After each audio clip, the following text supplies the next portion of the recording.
سر آئینی ترامیم ہونے جا رہی ہیں، جوڈیشل پیکج آ رہا ہے، یہ ہو کیا رہا ہے؟ ججز کی تعداد بھی 23 کی جا یار رہی ہے۔ یہ بیسیکلی میں کب سے سن رہا ہوں کہ اس طرح کی ترامیم کبھی خبر آتی ہے میڈیا میں، کبھی کوئی حکومت کا شخص بیان دے دیتا ہے اور بالکل یہ میری نظر میں تو پریشانی کی باتیں ہیں، کیونکہ میری نظر میں میرے خیال سے اس وقت بہت سارے حلقے اور حکومت کے لوگ بھی پریشان ہیں میرے خیال سے آنے والے چیف جسٹس صاحب سے، کیونکہ آپ کو بھی پتہ ہے، مجھے بھی پتہ ہے، انڈیپینڈنٹ آدمی ہے، بڑے آئین قانون کے مطابق فیصلے کرتے ہیں، تو میرے خیال سے جب آئین اور وہ قانون کے ایسے جج ہیں جن کا شمار پاکستان نہیں دنیا کے غیر جانبدار ججوں دیکھیں، دوسری بات یہ ہے، سب سے اچھی بات یہ ہے کہ وہ جب اس منچ پہ بیٹھتے ہیں تو وہ اس دل سے اور دماغ سے نہیں بیٹھتے کہ مجھے اس پولیٹیکل پارٹی سے نفرت ہے، وہ ایک فیئر مائنڈ کے ساتھ بیٹھتے ہیں۔ یہاں پہ تو ایسے لوگ ہیں نا جو جن کی شکل سے پتہ چل رہا ہوتا ہے کہ ان کو اس پولیٹیکل پارٹی سے نفرت ہے، تو پھر جب وہ فیصلہ بھی کرتے ہیں تو اس کے اندر اس کا ریفلیکشن آتی ہے آپ کو۔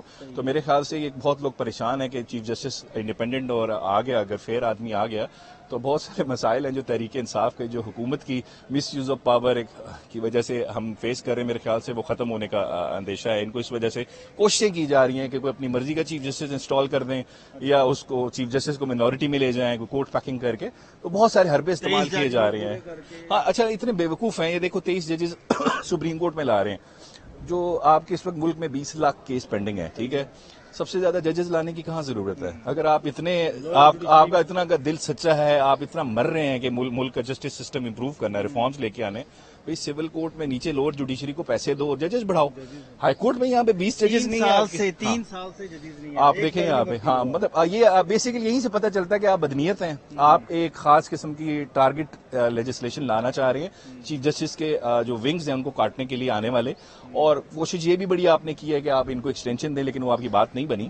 مجھے بھی وہ ایکسٹینشن لینا نہیں چاہ رہے یا دینا نہیں چاہ رہے؟ نہیں یار، لینا تو چاہ رہے تھے، ہمیں تو یہی لگ رہا تھا لینا چاہ رہے یار، وہ آپ نے ایک بچپن میں ہم نے کہانی پڑھی تھی نا، وہ انگور کھٹے ہیں، اب وہ والی سچویشن میرے خیال سے آ گئی ہے، تو اس وجہ سے اب کوشش مجھے لگ رہا ہے یہ کی جا رہی ہے کہ ٹاپ 5 میں سے کوئی ایسا جج لے آئیں جو ذرا ان کی بات مان لے یا ان سے ڈرے نہ۔ بدلے قاضی یار یہ دیکھیں، میں اتنی آگے نہیں جا رہا، لیکن قاضی صاحب ویسے اگر آپ میرے سے پوچھے تو ان کا ٹینیور جو ہے میرے خیال سے اب شاید تاریخ جو ہے جسٹس منیر کو معاف کر دے، کیونکہ اب ہمیں جسٹس منیر کی ریپلیسمنٹ میرے خیال سے مل چکی ہے۔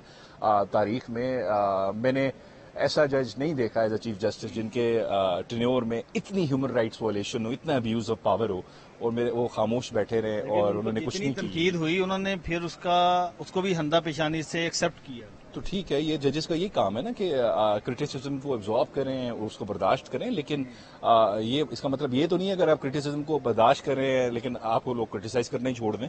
آپ نے جو غلط کیا ہے اس پہ لوگ کرٹیسائز کریں گے، کوئی شاید کچھ اچھا کیا ہو تو اس پہ شاید تعریف بھی کر دیں۔ فضل الرحمان صاحب پی ٹی آئی کے ساتھ مل رہے ہیں، بیٹھ رہے ہیں، گپ شپ لگا رہے ہیں، لیکن جو بل آیا وہ نور عالم خان والا، اچھا وہ میں آپ کو بتاؤں، دیکھیں ایک تو میں آپ کو یہ بتا دوں کہ نور عالم خان کو ویسے میرے خیال سے میں تو کیٹیگرائز نہیں کروں گا، وہ JUIF کے ہیں، آپ کو بھی پتہ ہے وہ کدھر کے ہیں، کیونکہ وہ جس طرح جیت کے آئے ہیں 1 لاکھ ووٹ، جس طرح نون لیگ میں نہیں ہے فارم 47 والے MNAs ہیں کافی، وہ زیادہ تر تو وہ ہے جو اصل میں نون لیگ کے تو ہے نہیں، بہت سارے ہیں جو آپ کہتے ہیں لوگوں نے جتایا ہے، پھر ان کو وہ سرو کر رہے ہیں۔ میرے خیال سے نور عالم خان بھی ادھر سے ہیں، لیکن ہمارا JUIF کے ساتھ بڑا اچھا ایک پازیٹیو ورکنگ ریلیشن شپ ہے ایک مقصد کے لیے، تو میرے خیال سے وی آر ہوپ فل، لیکن اگر فار انسٹنس نہ بھی ہو، دے ڈونٹ ہیو نمبرز، تو میرے خیال سے میرا اگلا سوال یہی تھا کہ نمبر نہیں ہے تو پھر ترامیم کیسے ہوں گی؟ بس وہ بندے آپ کے خرید رہے ہیں، بندے وہ پھر بندے نہیں خرید سکتے نا۔ دیکھیں ایک تو میرے خیال سے بندہ شاید ہی کوئی جائے جتنا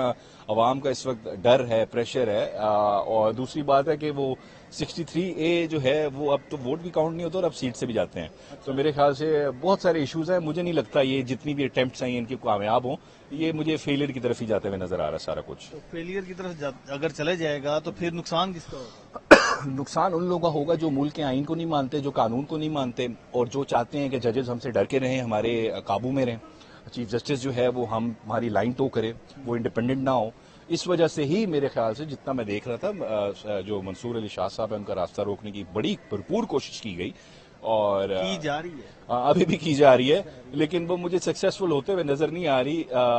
مجھے ویسے جوڈیشری میں آپ کو بتاؤں پچھلے کوئی 1 سال سے نا ایک سائلنٹ ریولوشن آ رہا ہے، 6-7 مہینے سے ایک سائلنٹ ریولوشن ہے، اور میرا بڑا کنوکشن سے میں کہتا ہوں کہ جوڈیشری 100% تو کچھ نہیں ہوتا لیکن 90% انڈیپینڈنٹ ہو جائے گی جب چیف جسٹس صاحب منصور علی شاہ صاحب آئیں گے تو. اچھا، تو اگر منصور علی شاہ صاحب کا راستہ روک دیا گیا، کوئی جونیئر بندہ چیف جسٹس بن گیا تو پھر جو اور آئینی ترمیم ہوگی پھر کیا؟ نہیں، آئینی ترمیم جو اس طرح کی امینڈمنٹس وہ انڈیپینڈنس آف جوڈیشری پہ اٹیک ہوگا، ہم اس کو چیلنج کریں گے اور انشاءاللہ سپریم کورٹ میں جائیں گے. ایسے تھوڑی ہوگا کہ آپ اب وہ آئی جی کی طرح بنا دیں چیف جسٹس کو بھی اپنی مرضی سے پک اینڈ چوز کریں. یہ پرائم منسٹر اسلام آباد ہائی کورٹ کے ججز کو پورے پاکستان، ہاں وہی نا، میں وہی کہہ رہا ہوں، یہ مقصد ان طرح کی ترامیم کا ایک ہی ہے نا جی، کہ جوڈیشری کو ہے وہ قابو کرنا ہے کسی طرح، کیونکہ انڈیپینڈنٹ ہو رہی ہے، دوبارہ ریولوشن آ رہا ہے. یہ 2007 کے بعد دوبارہ ایک مومنٹ آیا ہے، تو میرے خیال سے مجھے یہ کامیاب ہوتے ہوئے نظر نہیں آ رہا. اگر کچھ ہوا تو ہم پورا رجسٹ کریں گے، سڑک پہ بھی اور عدالتوں میں بھی. صحیح ہے. آخری بات سر یہ بتائیے گا کہ جو خان صاحب ہیں ان کا کیا سٹیٹس ہے؟ ملٹری کورٹ میں جائیں گے؟ انہوں نے ملٹری کورٹ میں کیوں جائیں گے؟ خان صاحب ادھر ہی ہیں. ان کو 9 مئی میں آپ نے دیکھ لیا، not a single piece of evidence جو ایگزسٹ کرتی ہے جو اس کو اس الیجڈ ایونٹ کے ساتھ کنیکٹ کرتی ہو. یہ ہائی کورٹ نے بھی بیلز دی، جب سپریم کورٹ نے 5 ممبر بینچ نے ڈیسائیڈ کیا، انہوں نے بھی یہی کہا تھا. تو یہ خواہشات ہیں، خواب ہیں کہ ان کو 9 مئی میں امپلیکیٹ کیا جائے کسی طرح. تو مجھے یہ ہوتا ہے نظر نہیں آ رہا، کوئی ایویڈنس ایگزسٹ نہیں کرتی. زبردستی ایویڈنس بنائیں گے تو پھر ہم کورٹ میں جا کے چیلنج کریں گے اس کو. صحیح ہے. تو یہ ترمیم چیلنج ہوں گی؟ بالکل ہوں گی. اگر ایسی کوئی مس ایڈونچر کیا گیا عدلیہ کو قابو کرنے کے لیے، ان کی آزادی کو کمپرومائز کرنے کے لیے، تو ہم تحریک انصاف بالکل پیش ہوگی اور ایسی سب چیزوں کو چیلنج کریں گے ہم. Thank you very much. Okay G.